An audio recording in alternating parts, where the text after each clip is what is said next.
Welcome to Too Fond of Books. My name is Janelle and this is my Cloak and Dagger Christmas recommendations video for the kitchen. I am going to include my announcement video up in the cards if you have not yet heard of Cloak and Dagger Christmas and want to know what it's all about.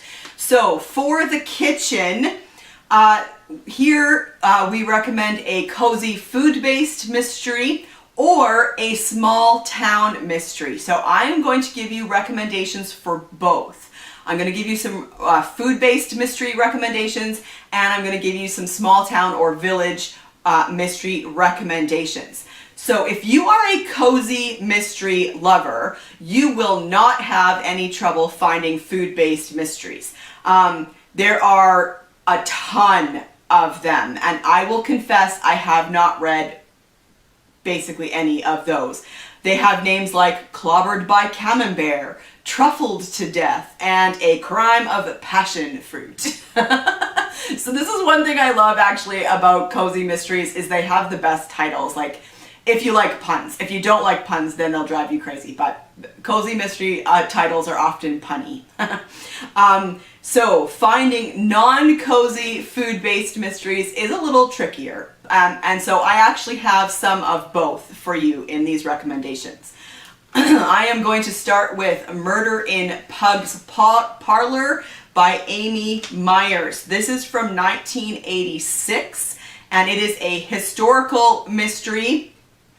The main character is a chef.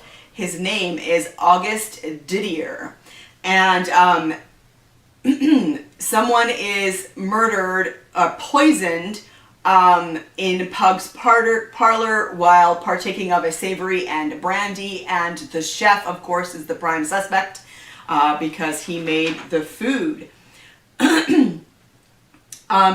Bonus prompts, you can use this for the ballroom because there is a shooting party at the house. They're there to shoot, I don't know, birds or something.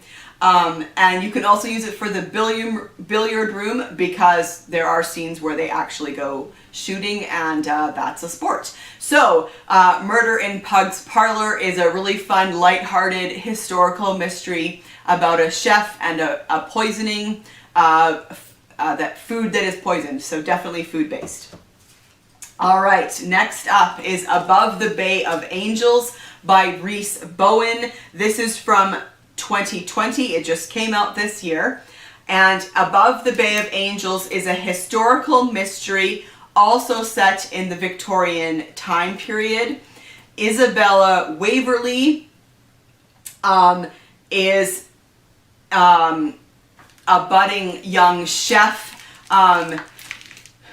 but she doesn't kind of, she's looking for a job. And so she is there when a woman gets hit by a vehicle on the street, and this woman gives her this letter.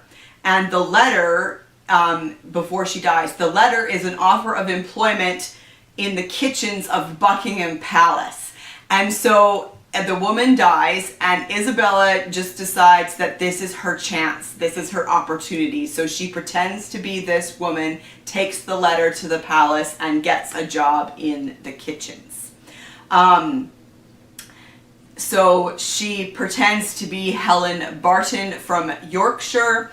Queen Victoria loves the food that she makes, and she's chosen from among the staff in the kitchens to accompany the Queen when the Queen heads to Nice, where someone in the Queen's retinue falls ill and dies, and Isabella / Helen is a suspect because she made the food. She works in the kitchen. So this would also count for conservatory because it's set primarily in Nice, which is a nice warm climate. This was a really good mystery. I really enjoyed this, and I can highly recommend it. This is a standalone from Rhys Bowen, and it was really good. Next up is The Quiche of Death by MC Beaton. This is the first in her Agatha Raisin series. This is definitely a cozy series, but really very fun. So it's set in the Cotswolds, and Agatha Raisin used to be in PR in the city, and she has retired to a cottage in the Cotswolds and doesn't know what to do with herself.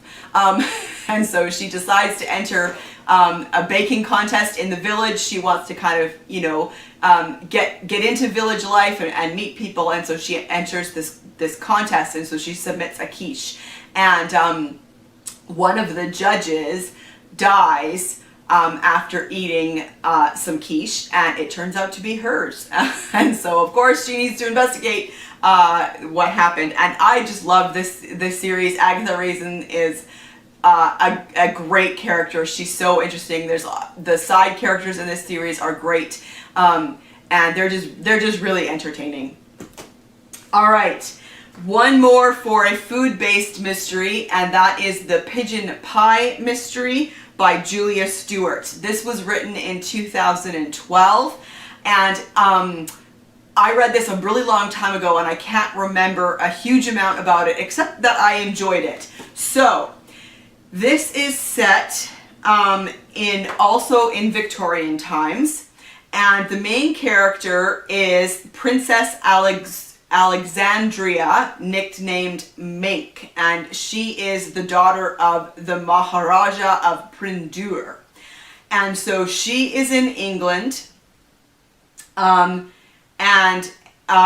needs somewhere to live. And so Queen Victoria grants her a grace and favor home in Hampton Court Palace. And so she goes to Hampton Court Palace and meets some of the other interesting cast of characters who live there. And Major General Bagshot, who is the most reviled resident, dies after eating a pigeon pie. And so yeah, this one is great. It's lighthearted, quirky characters, definitely food-based. As you can tell from the cover, they make good use of the hedge maze that is at Hampton Court Palace. And so yeah, this one was really fun. All right, moving on to small town or village mysteries. I want to recommend the Kurland Hall series by Catherine Lloyd. This is Death Comes to Kurland Hall, which is the third or the fourth in the series from 2015. The first in the series is called Death Comes to the Village, and they're set in 1817, and Major Kurland is the main character. He returns injured from the war, and he is grumpy. And the other character is Lucy Harrington, who is the daughter of the vicar. It is set in the village of Kurland St. Mary. And so 1817, think Jane Austen. That's the time period there. And so these ones are again, this is a great series set in a small village. Lucy and Robert are great characters, and these are just fun mysteries. Next up is Evans Above by Rhys Bowen. This is the first in the series from 1997. This is her Constable Evans series. So this is definitely a cozy mystery series set in Wales, and Constable Evans is new to the village. It is set in a small Welsh village, and I just enjoy these. They're fun, interesting characters, lighthearted, and I enjoy that they're set in Wales, so it's a little bit different from where a lot of stories are set. And so there are 3 other Evanses when he arrives, and so Evans the meat, Evans the milk, Evans the post, and so he becomes known as Evans the Law, which I think is great. So yeah, this is a really fun little series. Next up, and not a cozy, is On Beulah Height by Reginald Hill from 2013. This is part of his DL and Pasco series, which I really like. So this is a mystery series set in Yorkshire, and DL and Pasco are a great pair. So DL is the superintendent, and Pasco starts as his sergeant and moves up to be a detective inspector.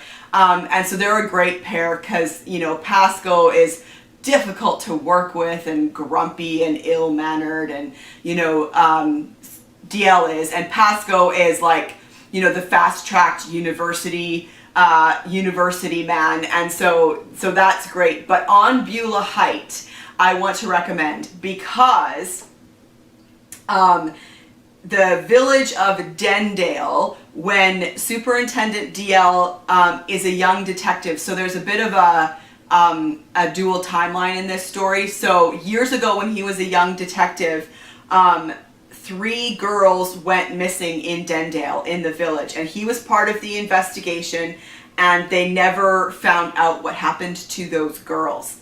Then the valley where this village was flooded to build a reservoir. And so fast forward now to current day, the water level has dropped and this village is starting to be revealed again, which I find so fascinating. And then another little girl goes missing. So I enjoy this series altogether, but this particular book in the series is really, really good.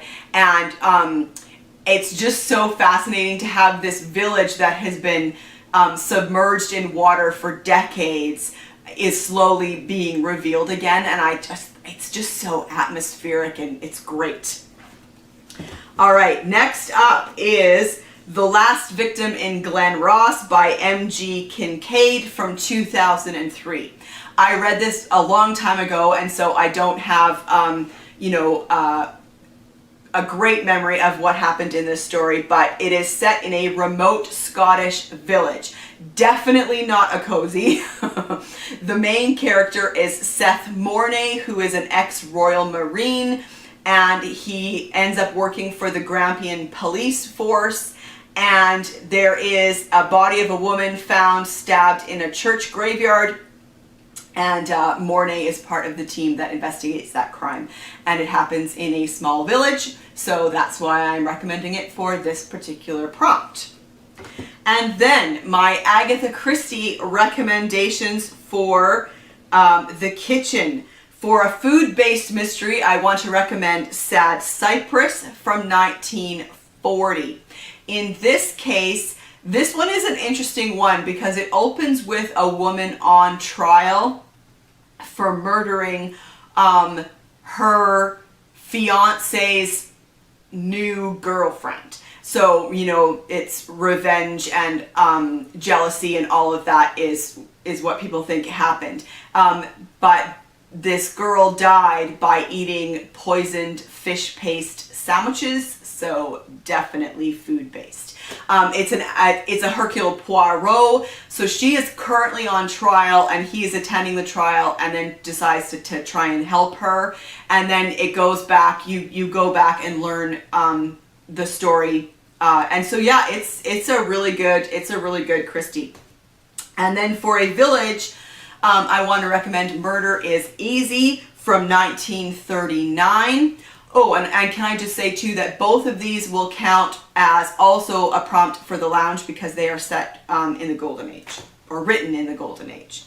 Murder is Easy is set in a village. It is not a Poirot or a Marple, it's just a standalone. There's a retired police officer, and he is returning to the village, and he is on a train, and he gets into a conversation with this older lady on the train, and it is intriguing.